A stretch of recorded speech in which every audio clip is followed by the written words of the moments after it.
Raksasa teknologi Microsoft mengumumkan rencana pemutusan hubungan kerja massal terhadap 4.800 pekerja atau sekitar 2,1% dari total tenaga kerja global perusahaan. Langkah efisiensi ini berdampak paling besar pada divisi konsol game Xbox yang harus kehilangan sebanyak 3.200 karyawannya di tengah pergeseran cepat dinamika industri digital.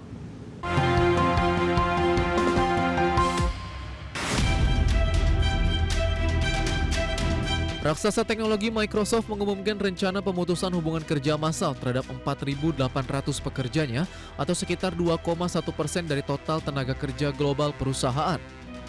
Kebijakan perampingan struktural ini akan menyasar ribuan pekerja dari lini bisnis hiburan digital raksasa teknologi asal Amerika Serikat tersebut. Wakil Presiden Eksekutif Microsoft, Amy Coleman, dalam memo resminya menegaskan bahwa korporasi perlu memfokuskan alokasi anggaran pada sektor yang mampu memberikan hasil investasi optimal. Langkah radikal ini terpaksa diambil demi menjaga daya saing perusahaan di tengah landscape industri teknologi global yang terus berubah dengan sangat cepat. Berdasarkan rincian rencana efisiensi, sebanyak 1.600 posisi di divisi Xbox akan langsung dihapus dalam waktu dekat oleh pihak manajemen. Sementara itu, sisa pengurangan staf lainnya dijadwalkan bakal dipangkas secara bertahap dalam kurun waktu 1 tahun ke depan. Pengumuman pemutusan hubungan kerja massal ini datang di saat situasi ekosistem industri game dunia masih berada dalam kondisi yang sangat sulit lantaran banyak studio yang belum pulih dari badai pemangkasan biaya. Gelombang PHK teranyar ini menambah panjang catatan kelam banyak studio game global yang masih terguncang akibat rentetan pemangkasan hubungan kerja dalam beberapa tahun terakhir. Pada tahun 2024 lalu, divisi Xbox tercatat telah mengurangi lebih dari 2.000 staf operasional serta menutup paksa 4 studio game mereka. Setahun berikutnya, Microsoft kembali memangkas hingga 9.000 pekerja setelah menetapkan rencana strategis untuk melipat gandakan pengeluaran miliaran dolar demi mendanai ekspansi teknologi kecerdasan buatan atau AI. Berbagai sumber IDX Channel.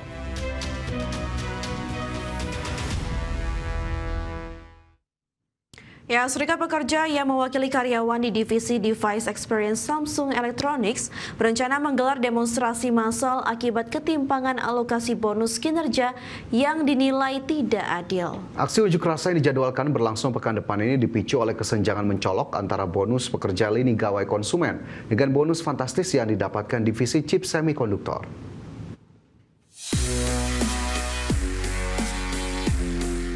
Serikat Pekerja yang mewakili karyawan di divisi Device Experience Samsung Electronics berencana menggelar demonstrasi massal akibat ketimpangan alokasi bonus kinerja yang dinilai tidak adil.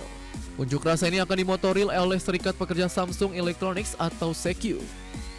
Aksi penolakan tersebut rencananya bakal digelar di dekat kompleks perkantoran pusat perusahaan yang berlokasi di wilayah Suwon pada 16 Juli mendatang. Pihak Serikat Pekerja merupakan wadah terbesar ketiga di internal korporasi tersebut menargetkan sekitar 2.000 hingga 3.000 peserta akan turun ke jalan. Demonstrasi ini bertujuan untuk menyuarakan ketidakpuasan serta kekhawatiran mendalam atas apa yang mereka sebut sebagai perlakuan tidak adil terhadap divisi perangkat. Divisi Device Experience sendiri memegang peranan sangat krusial karena menangani unit bisnis utama yang mencakup peralatan rumah tangga, televisi hingga ponsel pintar. Kekecewaan internal dilaporkan semakin memuncak setelah manajemen memberikan konsesi berupa bonus luar biasa besar kepada divisi tetangga beberapa bulan sebelumnya. Di sisi lain, para karyawan di divisi Device Solutions yang mengurusi bisnis chip semikonduktor sebelumnya sukses mengamankan bonus kinerja hingga 600 juta won atau sekitar 7 miliar rupiah per orang usai mengancam mogok. Sementara itu, para pekerja di lini perangkat elektronik konsumen dikabarkan hanya menerima bonus tahunan sebesar 6 juta won atau kisaran 70 juta rupiah per orang. Kesenjangan pendapatan bonus yang terlampau jauh dan ekstrim tersebut kini memicu gejolak ketidakpuasan internal yang dinilai mencederai keadilan lingkungan kerja. Berbagai sumber IDX Channel. Israel dan Lebanon akan menggelar putaran baru perundingan di Roma, Italia pada 14 hingga 15 Juli mendatang untuk membahas berbagai isu yang masih menjadi sengketa antara kedua negara. Ya, Duta Besar Israel untuk Amerika Serikat Yichiel Leiter mengatakan perundingan tersebut akan mempertemukan tim dari kedua pihak guna membahas sejumlah isu yang belum terselesaikan. Perundingan di Roma merupakan tindak lanjut dari kerangka kesepakatan yang ditandatangani Israel dan Lebanon pada 26 Juni lalu melalui mediasi Amerika Serikat. Kesepakatan tersebut mengatur penarikan bertahap pasukan Israel dari wilayah Lebanon. Namun dokumen itu tidak menetapkan jadwal penarikan pasukan secara penuh. Hizbullah juga menolak kesepakatan itu dan mengklaim perjanjian tidak berlaku karena mengaitkan penarikan pasukan Israel dengan pelucutan senjata kelompok Hizbullah.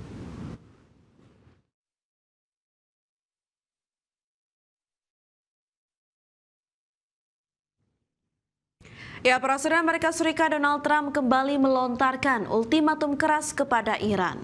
Trump menegaskan Washington hanya memiliki dua pilihan, yakni mencapai kesepakatan dengan Teheran atau menyelesaikannya lewat operasi militer. Trump menegaskan opsi diplomasi masih menjadi pilihan utama saat ini, namun tidak menutup kemungkinan penggunaan kekuatan militer jika negosiasi kembali menemui jalan buntu. Trump bahkan juga mengklaim Amerika Serikat mampu melumpuhkan infrastruktur penting Iran dalam waktu singkat. Pernyataan tersebut muncul setelah putaran terbaru pembicaraan tidak langsung antara Amerika Serikat dan Iran berakhir tanpa kemajuan berarti. Negosiasi yang digelar di tengah gencatan senjata selama 60 hari itu sebelumnya diharapkan membuka jalan bagi solusi diplomatik pasca konflik yang dipicu serangan Amerika Serikat dan Israel ke Iran. And it won't be tough to finish the job. I'd rather make a deal because I don't want to affect 91 million people. We can knock down their bridges in 1 hour. We can knock out their energy supply, all of those big plants that they built, big, beautiful, modern plants. They had a lot of money. They don't have any money now. We haven't given them any money. But we can knock out their electricity and power generating plants in, I would say, a small part of an afternoon. Every plant will be gone. And they know that. They know that. Kuba kembali mengalami pemadaman listrik untuk ketiga kalinya pada tahun ini. Krisis listrik di Kuba memburuk pada tahun ini seiring blokade bahan bakar yang dilakukan oleh Amerika Serikat. Kuba mengalami pemadaman listrik nasional untuk ketiga kalinya di tahun ini pada hari Senin kemarin. Akibatnya seluruh wilayah Kuba kembali gelap gulita dan hampir 10 juta orang tidak mendapatkan aliran listrik. Perusahaan listrik negara Kuba, UNE, mengumumkan terjadinya pemadaman listrik nasional dan tengah menyelidiki penyebab pemadaman. Sementara itu, Kementerian Energi dan Pertambangan Kuba mengonfirmasi di media sosial bahwa mereka sudah memulai protokol untuk memulihkan listrik. Pemadaman listrik telah menjadi bagian dari kehidupan Kuba selama bertahun-tahun. Salah satunya akibat sistem pembangkit listrik yang dioperasikan sudah usang dan kondisinya buruk, di mana sebagian besar dari pembangkit listrik itu dibangun di era Soviet. Krisis listrik di Kuba semakin memburuk tahun ini setelah Amerika Serikat menerapkan blokade efektif terhadap pengiriman bahan bakar. Di mana pada awal tahun ini, Presiden Amerika Serikat Donald Trump memutus pengiriman bahan bakar dari Venezuela ke Kuba. Trump juga menekan Meksiko untuk menghentikan pengiriman minyak ke Kuba. Berbagai sumber IDX Channel.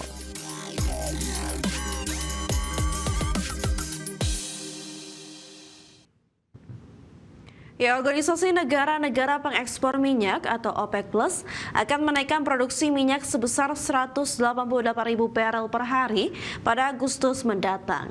Penambahan produksi dilakukan setelah mempertimbangkan prospek pasar minyak global yang dinilai stabil.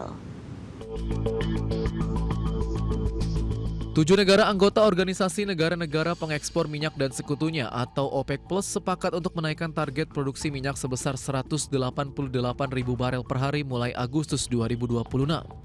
Keputusan tersebut diambil dalam pertemuan virtual yang digelar pada hari Minggu lalu. Dalam pernyataannya, OPEC Plus menyebut keputusan menaikkan produksi diambil setelah mempertimbangkan prospek pasar minyak global yang dinilai stabil serta fundamental pasar yang tetap sehat. Tambahan produksi sebesar 188.000 barel per hari tersebut melanjutkan kenaikan produksi yang sebelumnya juga dilakukan pada Juni dan Juli 2026. Penambahan produksi juga dilakukan ketika harga minyak dunia bergerak melemah seiring mulai pulihnya ekspor minyak melalui Selat Hormuz.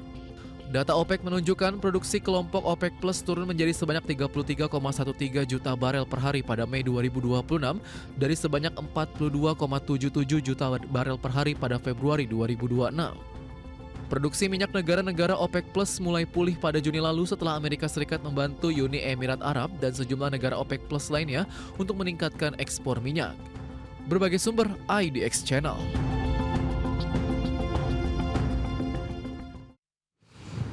Pemirsa, raksasa minyak dunia Arab Saudi resmi memangkas harga jual resmi minyak mentah andalannya Arab Light untuk pasar Asia sebesar $11 Amerika Serikat per barel. Ya, langkah radikal ini diambil guna menghadapi persaingan ketat di kawasan Teluk menyusul berlakunya kesepakatan sementara antara Amerika Serikat dan Iran. Raksasa minyak dunia Arab Saudi resmi memangkas harga jual resmi minyak mentah andalannya Arab Light untuk pasar Asia sebesar $11 Amerika Serikat per barel. Kebijakan penurunan harga jual minyak mentah jenis Arab Light ini menempatkan posisinya berada di $1,50 Amerika Serikat di bawah rata-rata harga acuan Oman dan Dubai. Langkah pemangkasan harga yang sangat tajam dari bulan ke bulan ini juga turut diterapkan pada 4 jenis minyak mentah Saudi lainnya. Kebijakan mendadak ini menandai kali ketiga Arab Saudi menurunkan harga jual komoditas andalannya dalam kurun waktu lebih dari 2 dekade terakhir. Para analis menilai perubahan strategi dagang ini mencerminkan dampak dari kesepakatan sementara antara Amerika Serikat dan Iran yang pecah pada Juni lalu. Sentimen geopolitik tersebut berhasil mendorong lebih banyak kapal tanker kembali melintasi Selat Hormuz serta memicu dimulainya kembali kegiatan pemuatan minyak mentah. Pelonggaran sanksi terhadap penjualan minyak Iran pada akhirnya memperketat peta persaingan pasar energi dan memaksa para pemasok minyak teluk lainnya ikut memberikan diskon besar demi merangsang permintaan.